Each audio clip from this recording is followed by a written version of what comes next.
Hello everyone, कैसे हैं आप लोग? सब ठीक हैं? चलिए आज हम इस लेक्चर में बात करने वाले हैं कि आरपीएससी का जो एग्ज़ाम अक्टूबर 2022 में होने वाला है, उसके ग्रेजुएशन पार्ट में एक सब्जेक्ट है ऑप्टिक्स, जो स्टूडेंट्स को थोड़ा टिपिकल भी लगता है और आसान भी लगता होगा।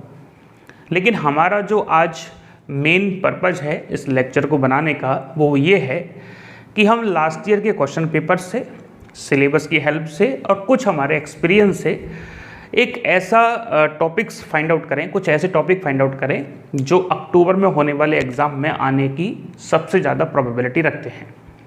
या ये कह सकते हैं, जब आप कंप्लीट ऑप्टिक्स पढ़ें, जब आप ऑप्टिक्स या तो आपने पढ़ ली होगी या पढ़ने वाले होंगे, तो आप उन टॉपिक्स को थोड़ा एक्स्ट्रा एक बार और कर लें, ठीक है। जिससे क्या होगा कि आपको उससे रिलेटेड न्यूमेरिकल आता है, उससे रिलेटेड कोई भी कॉन्सेप्ट आता है तो आप वहाँ पे अच्छा परफॉर्म कर सकें।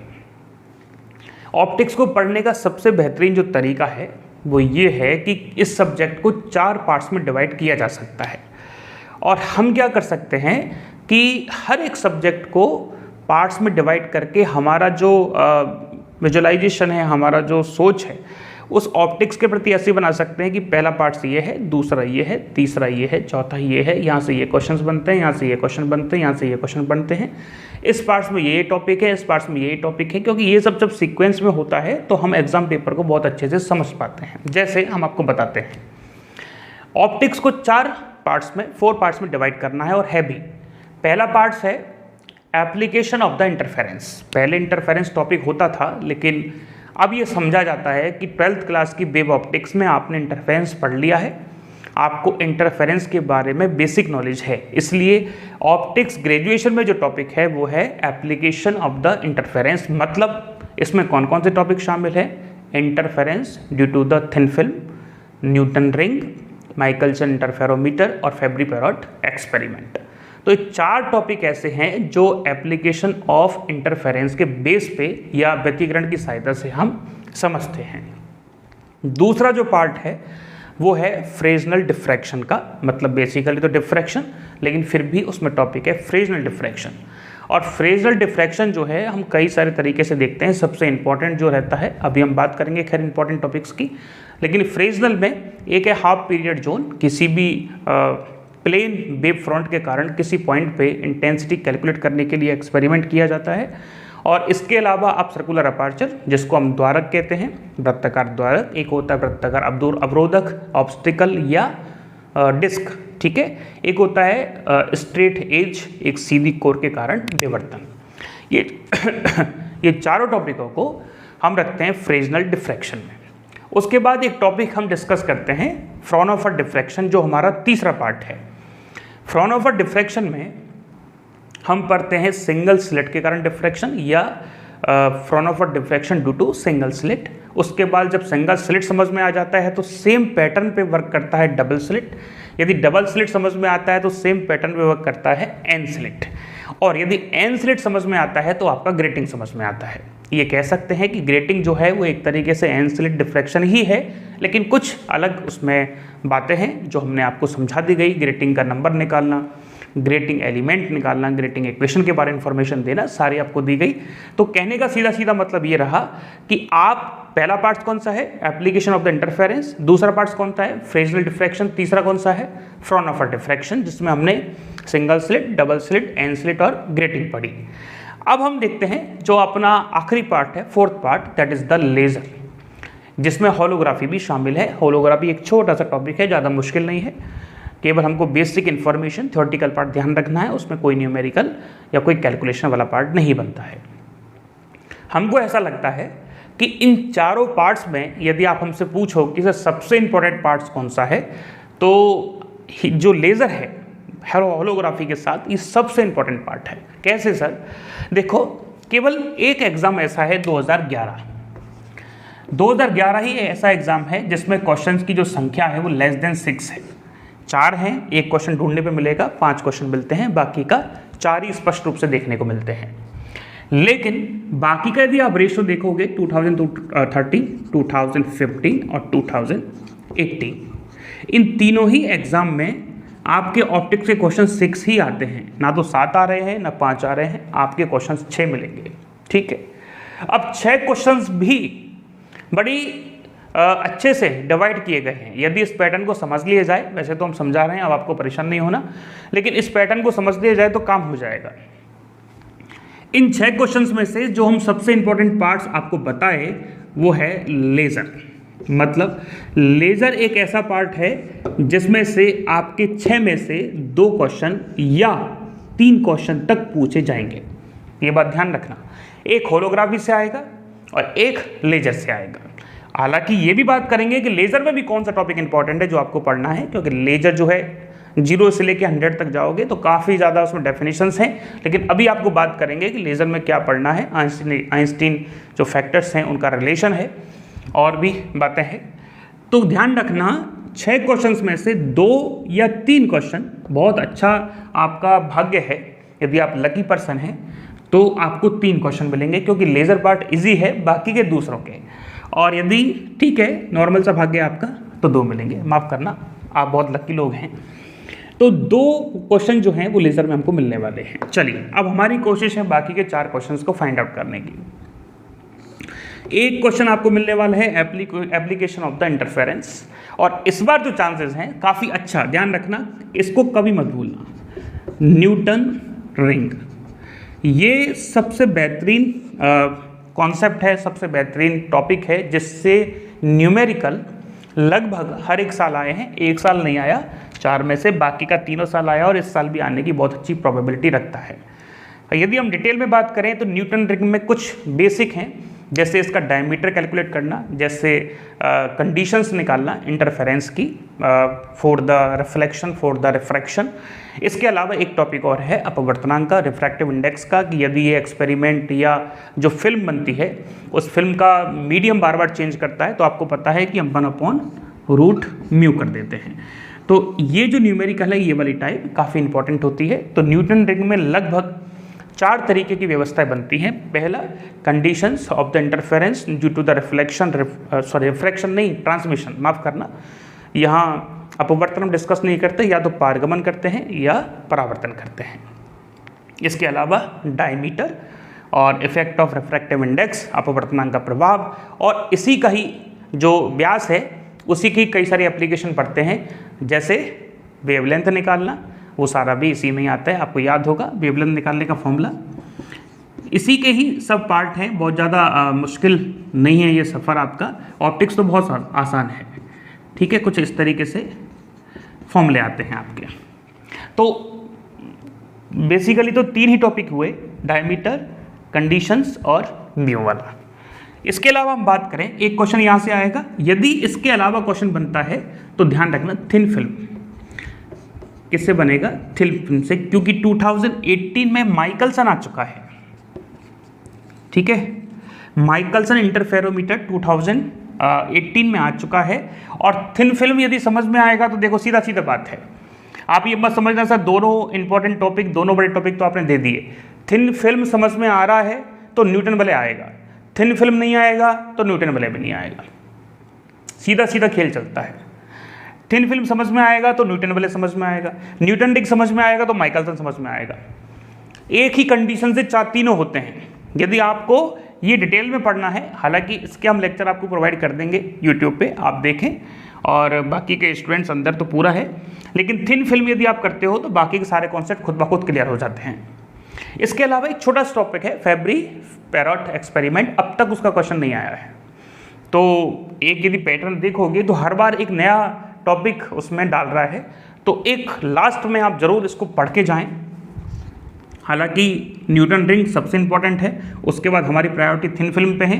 यदि दोनों को अच्छे से पढ़ लें तो उसके बाद आप फेब्री पेरोट या पेरोट एक्सपेरिमेंट पढ़ लें। ठीक है, ये आपको एक क्वेश्चन या 2 क्वेश्चन भी दे सकता है, ऐसा नहीं है, बहुत अलग व्यवस्था है। तीसरा, हम ये कहते हैं कि जो क्वेश्चन बनेगा वो बनेगा ग्रेटिंग से, इसको तो आपको करना ही है। ग्रेटिंग है फ्राउनहोफर डिफ्रैक्शन का एप्लीकेशन, और ग्रेटिंग से क्वेश्चन आएगा या एंसलेट डिफ्रैक्शन से आएगा। 99% चांसेस है ग्रेटिंग से क्वेश्चन आएगा, क्योंकि हर बार आता है, काफ़ी इंपॉर्टेंट पार्ट है, तो आप इस ग्रेटिंग को जरूर अच्छे से कर लें। ठीक है। ग्रेटिंग हम वापस बता रहे हैं, ग्रेटिंग जो है वो फ्राउनहोफर डिफ्रैक्शन पे बेस्ड है और इसमें जो है इसमें व्यतिकरण मतलब इंटरफेरेंस के साथ साथ डिफ्रैक्शन भी होता है और डिफ्रैक्शन इफेक्टिव होता है। इस वजह से आपको याद होगा तो एन स्लिट में हम कौन सा सीरीज पढ़ते हैं, मिसिंग ऑर्डर्स निकालते हैं, जो विलुप्त श्रेणी हो जाती है वो निकालते हैं। और ग्रेटिंग जो है ये काफ़ी अच्छा है, इसमें पी का मान निकालते हैं, मतलब इसमें जो सेकेंडरी हमारे पास मैक्सिमम है उनकी इंटेंसिटी निकाली जाती है। चलिए, तो एक क्वेश्चन आपको यहाँ मिल गया। तो अब तक हम 4 क्वेश्चंस जो हैं 6 में से कर चुके हैं। हम अगले टॉपिक की बात करते हैं। ग्रेटिंग के अलावा ध्यान रखना, ग्रेटिंग के अलावा जो है आने के जो चांसेस हैं वो सबसे ज़्यादा तो ग्रेटिंग ही ध्यान रखें, इसलिए हम ज़्यादा उलझाना नहीं चाहते। आप कहेंगे सर पूरी बुक लिख दी, नहीं लिख रहे हैं। अब आप हमारी तरफ से तो ग्रेटिंग करें, बाकी का ग्रेटिंग तब समझ में आएगा जब आगे के टॉपिक समझ में आए होंगे। उसके अलावा एक क्वेश्चन जो आपको मिलने की पूरी उम्मीद है वो है या तो हाफ पीरियड जोन, ठीक है, या तो आप हाफ पीरियड जोन करेंगे, और दूसरा ध्यान रखना सर्कुलर डिस्क। किसको करना है? Circular disc. बात को समझने की कोशिश करना। आप हाफ पीरियड जोन करें, ये तो बहुत इजी है ही, इसमें भी आपको कुछ पॉइंट्स ध्यान रखने हैं, जैसे रेडियस, जैसे इंटेंसिटी और जैसे एरिया। बड़े छोटे छोटे क्वेश्चन बनते हैं कि first half period zone and second half period zone का रेशो बताइए, एरिया का, त्रिज्या का या रेडियस का। तो बड़ा साधारण सा, एरिया कभी भी चेंज नहीं होता, सबका बराबर होता है 1:1, और रेडियस जो होती है वो प्रोपोर्शनल टू नेचुरल नंबर होती है, √n के प्रोपोर्शनल होती है। हम आपको समझा चुके हैं डिटेल में। तो कुल मिला के इसमें से इस टाइप के जो छोटे छोटे कॉन्सेप्ट है, ध्यान रखना, कई सारे बच्चे बहुत बड़ी गलती कर रहे हैं, कई सारे बच्चे बहुत बड़े बड़े न्यूमेरिकल सॉल्व कर रहे हैं, ऐसा नहीं होता। हाँ, एक बात और, हाफ पीरियड जोन का एम्पलीट्यूड बड़ा इंपॉर्टेंट है। हाफ पीरियड जोन का एम्पलीट्यूड, हाफ पीरियड जोन का एम्पलीट्यूड कैसे निकालते हैं? E01 minus E02 plus E03 minus E04 dot dot dot dot minus 1n-1 E01। ये काफ़ी इंपॉर्टेंट है, इंपॉर्टेंट कई सारे तरीके से है। इसमें 3 तरीके हमने आपको बताए। पहला, माइनस प्लस आने का कारण क्या है? माइनस प्लस क्यों आ रहे हैं? क्योंकि सीक्वेंस में जो आपके हाफ पीरियड जोन्स मिल रहे हैं उनमें λ/2 का पाथ डिफरेंस है। इसके अलावा इसका जो रिजल्टेंट है वो आता है पहले एम्पलीट्यूड का आधा E012, और इससे आप इंटेंसिटी भी स्क्वायर करके कैलकुलेट कर सकते हो। तो एक बात बोली जाती है कि जो रिजल्टेंट हमारा एम्पलीट्यूड है वो 50% मिलता है और जो हमको इंटेंसिटी मिलती है वो 25% मिलती है, क्योंकि कितना हो जाएगा ये E01 का स्क्वायर बाई 4, और स्क्वायर यदि हम कोई इंटेंसिटी मान लें तो 4, इसका 1/4 टाइम्स मिलेगा। तो इस तरीके से बनता है।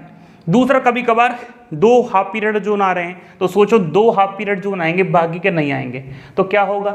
ये दोनों लगभग समान आयाम के होते हैं, तो इंटेंसिटी लगभग 0 हो जाएगी। इस तरीके से भी पूछ सकता है कि इंटेंसिटी यदि 0 है तो कितने हाफ पीरियड जोन्स आ रहे हैं। और यदि ये टॉपिक समझ में आ जाएगा तो फिर आप सर्कुलर अपर्चर, द्वारक और सर्कुलर डिस्क भी कर पाएंगे। तो आप इन दोनों टॉपिक्स को काफ़ी अच्छे से देख लें। ये जो टॉपिक है ये अब तक आया नहीं है, सर्कुलर द्वारक या अपर्चर आ चुका है, लेकिन ये टॉपिक अभी आया नहीं है, तो इसको आप थोड़ा सा देखें। और हाँ, एक टॉपिक और नहीं आया है, वो है स्ट्रेट एज। ये टॉपिक भी अब तक नहीं आया है, तो आप ये टॉपिक भी एक बार देख लें। ये टॉपिक लास्ट में देखें, लेकिन इन दोनों को सबसे पहले देखें। बात आया यहाँ तक समझ में? चलिए, लेज़र की भी महत्वपूर्ण बात कर देते हैं। लेज़र में सबसे इंपॉर्टेंट जो है वो आइंस्टीन जो आपके रिलेशंस हैं उनको आप अच्छे से करें। ANM के बीच में, BNM के बीच में, BMN के बीच में, ये रिलेशन आप 100% देख लें। प्रोपोर्शनल टू ν/q है, ये भी देखें। और इसके अलावा जो आप देखेंगे वो क्या है? वो है रूबी लेज़र। रूबी लेज़र आप देखेंगे। रूबी लेज़र में भी आप ये देखेंगे कि आपका जो लेज़र मिलता है वो 3s से 5s में मिलता है, 5s से 3s में मिलता है। ये कन्फ्यूजन बड़ा होता है, इसको ध्यान से समझना, कौन सी वेवलेंथ के लिए मिलता है। और इसके बाद आपका रहेगा हीलियम नियॉन लेज़र निकालना। हालांकि इससे न्यूमेरिकल नहीं बनते हैं, पर फिर भी आपको थ्योरेटिकल बातें बहुत अच्छे से ध्यान रखनी है, ठीक है। हीलियम नियॉन लेज़र और रूबी लेज़र। रूबी लेज़र की प्रॉपर्टीज़ याद रखनी है आपको, हीलियम नियॉन लेज़र की प्रॉपर्टीज़ आपको याद रखनी है, और इनके बीच में रिलेशन याद रखना है। एक है होलोग्राफी, जिससे क्वेश्चन आएगा ही आएगा। तो हम तो ये कहेंगे सबसे पहले जो है, यदि आपने ऑप्टिक्स पढ़ लिया है तो आप ये पढ़ें, और यदि ऑप्टिक्स नहीं पढ़ा है तो आप लेजर तो पढ़ ही लें। लेजर से 2 या 3 क्वेश्चन आसानी से मिलते हैं, 3 क्वेश्चंस भी कई बार पूछे गए हैं। तो होलोग्राफी बहुत आसान है, ध्यान रखना होलोग्राफी क्यों बनती है अच्छे से समझ लें। Due to interference, due to diffraction, अच्छे से समझें। इसके अलावा इसमें किस चीज़ का जो है आपको पता है कि हमारा जो जनरल फोटोग्राफी होती है उसमें केवल और केवल हम क्या करते हैं, एम्पलीट्यूड का या इंटेंसिटी का मेजरमेंट करते हैं, बाकी का इसमें जो है फेज का भी होता है। तो इस तरीके से कई सारी इंपॉर्टेंट बातें हैं वो आपको ध्यान रखनी पड़ेंगी, क्योंकि बनेगा थ्योरेटिकल क्वेश्चन, न्यूमेरिकल बनने के चांसेस कम है। AMN ये जो आइंस्टीन कोफिशिएंट है हमारे पास, इन कोफिशिएंट का रिलेशन कौन सा ज़्यादा होना चाहिए, कौन सा कम होना चाहिए, क्योंकि डिपेंड करता है, क्योंकि आपको पता है लेज़र कब बनता है, जब स्टिमुलेटेड इमिशन होता है। और स्टिमुलेटेड इमिशन कब होगा, जब आपको एक फोटोन बाहर से देना होगा और कंडीशन ये होनी चाहिए कि जो सेल्फ इमिशन है उससे ज़्यादा कौन हो, स्टिमुलेटेड इमिशन। ठीक है, चलिए रूबी लेज़र के बारे में इंपॉर्टेंट बात ध्यान रखें कि ये कितना, जैसे आपको पता है कि कितने इसमें मेटास्टेबल स्टेट होते हैं, इसमें कितने मेटास्टेबल स्टेट्स हैं और कितना वेवलेंथ के लिए है, किस कलर का वेवलेंथ निकलेगा, वो सारी बातें आपको पता होना चाहिए। ये भी पता होना चाहिए कि रूबी लेज़र जो है कौन से लाइट को एब्जॉर्ब करता है, जैसे ग्रीन को, जैसे अल्ट्रावायलेट को, जैसे येलो को एब्जॉर्ब करता है, इमिट किसको करता है, रेड को करता है, इसलिए वो हमको गुलाबी मिलता है। और आपने कौन कौन से जो इंस्ट्रूमेंट इस्तेमाल किए हैं वो आपको पता होना चाहिए। हीलियम नियॉन लेजर में भी ऐसा ही है, किस रेशो में मिलाया गया, 10:1 में, वो सारी चीज़ आपको पता होना चाहिए। तो लेजर जो है काफ़ी इंपॉर्टेंट पार्ट है। न्यूटन रिंग हमने बताया, 2 क्वेश्चन यहाँ से आते हैं, एक 3, 4, 5 और एक क्वेश्चन और हम बता दें। न्यूटन रिंग में आपको 3 पॉइंट्स बताए, थिन फिल्म में भी लगभग वही पॉइंट्स हैं, ज़्यादा कुछ अलग नहीं है कि यदि थिन फिल्म को बहुत मोटा कर दें तो क्या आएगा, ऊपर से देखेंगे तो कैसा दिखेगा, नीचे से देखेंगे तो कैसा होगा, यदि बहुत पतली मोटाई की है तो क्या होने वाला है, ऐसी ऐसी बातें थोड़ी ध्यान रखें। इसके अलावा ग्रेटिंग बहुत ही आसान है, कुछ है ही नहीं, कुछ आपको स्पष्ट रूप से वो दिए गए हैं। एम्पलीट्यूड याद होगा सबको, A0, हाँ जी, साइन अल्फा अपॉन अल्फा और sine N beta upon sine beta, इस तरीके से एक रिलेशन आता है। इसी को घुमा फिरा के अपन करते रहते हैं। इंटेंसिटी भी स्क्वायर करके निकाल देते हैं, फिर करते हैं कि यदि सेंट्रल फ्रिंज है तो अल्फा बराबर 0 होगा, फेज डिफरेंस 0 होगा, इस तरीके से इंटेंसिटी कैलकुलेट करते हैं। और आपने ये भी देखा होगा कि सेम इंटेंसिटी जो है बाकी के एन पाई पे भी मिलती है, मतलब यदि अपन ±n पाई लिखते हैं तो वहाँ भी अपन को सेम इंटेंसिटी के मैक्सिमम मिलते हैं। हाफ पीरियड जोन के बारे में बात हुई, सर्कुलर डिस्क के बारे में बात हुई, स्ट्रेट एज के बारे में बात हुई, और एक टॉपिक और हम बताना चाहते थे, हमारे माइंड में आ नहीं रहा है, 1 सेकेंड सोचते हैं। होलोग्राफी हो गया, लेज़र हो गया और न्यूटन रिंग हो गया, इसके अलावा ग्रेटिंग हमने समझा दिया और हाफ पीरियड जोन हो गया, सर्कुलर डिस्क, स्ट्रेट लाइन, काफ़ी ये टॉपिक तो हो गए हैं। एक बार हम सिलेबस और भी पढ़ लें तो आई थिंक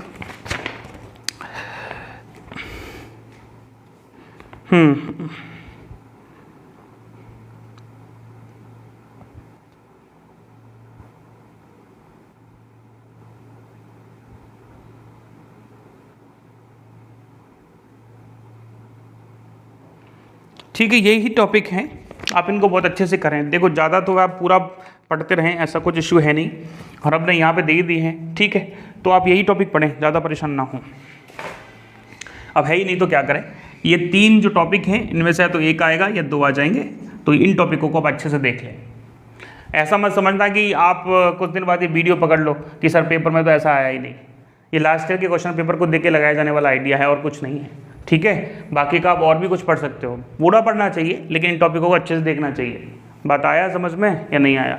हाँ, इस बात का ध्यान रखना, बच्चे पकड़ लेते हैं, तो ऐसा नहीं करना है आपको। पकड़ने का मतलब कि सर जी आपने बताया, हम आपके भरोसे चले गए, वैसे तो पूरा पढ़ के जाओ, लेकिन ये आने की जो प्रोबेबिलिटी है वो बाकी के टॉपिक से तुलना में ज़्यादा है।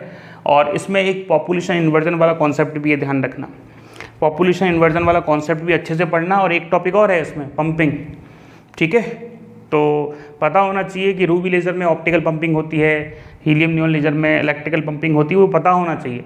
इस तरीके से क्वेश्चन इसमें बनते हैं। इसके अलावा यदि आप ये कॉन्सेप्ट पढ़ पाए हैं, समझ पाए हैं बुक की हेल्प से, कहीं और से, तो अच्छी बात है। देखो बिल्कुल ऐसा मत समझना कि ये सारे टॉपिक इसलिए बताए गए हैं कि यहीं से क्वेश्चन आएगा या फिर हम बहुत अच्छे से समझाते हैं, पढ़ाते हैं, ऐसा कुछ नहीं है। आपने यदि प्रिपेयर कर लिए हैं तो इन टॉपिकों को बहुत अच्छे से करो, नहीं किए हैं तो भी अच्छे से करो।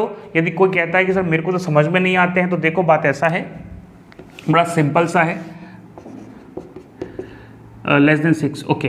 बड़ा सिंपल सा है कि आप हमने ऑप्टिक्स जो है पूरी कराई है और पूरी ऑप्टिक्स के डेमो लेक्चर्स, ठीक है, डेमो लेक्चर या इंपॉर्टेंट टॉपिक्स के लेक्चर आपको प्रोवाइड कर दिए जाएंगे जिससे कि आप देख के कर सकें। यदि आप चाहते हैं कि आप फटाफट करें तो केवल 999 में पूरा ऑप्टिक्स जो है अवेलेबल है और आप ये fees PGT physics point app पर ज्वाइन करके एडमिशन ले सकते हो, ठीक है। आप यदि आज एडमिशन लोगे तब भी 31 अक्टूबर तक सब्सक्रिप्शन है, सॉरी, और यदि आप कभी भी लेंगे तब भी आपको 31 अक्टूबर तक रखा गया है, क्योंकि एग्ज़ाम जो है वो आपका जाहिर सी बात है 20 अक्टूबर तक हो जाना चाहिए, कभी भी 11 से 20 तक या 22 तक जो भी है। तो ध्यान रखें ये बात। यदि आप इसको परचेज़ करना चाहते हैं तो 999 में ये ऑप्टिक्स जो है आपके लिए अवेलेबल रहेगी। यूट्यूब पे नहीं, एप्लीकेशन पे, एप्लीकेशन डाउनलोड कर सकते हैं, वहाँ से ज्वाइन कर सकते हैं। और टेस्ट सीरीज़ जो है हम आपको बता दें एक बात ध्यान से, जो एनरोल्ड स्टूडेंट्स हैं हम कैसे समझाएं आपको भाई साहब, ये जो एनरोल्ड स्टूडेंट्स हैं हमारे यहाँ वो गलती ना करें। वो क्या कर रहे हैं, हमारे कहने के बाद भी वो स्टूडेंट्स वॉल्यूम 2 को परचेज़ कर रहे हैं। उनको वॉल्यूम 2 परचेज़ नहीं करना है, उसी कोर्स में आपको प्रोवाइड किया जाएगा।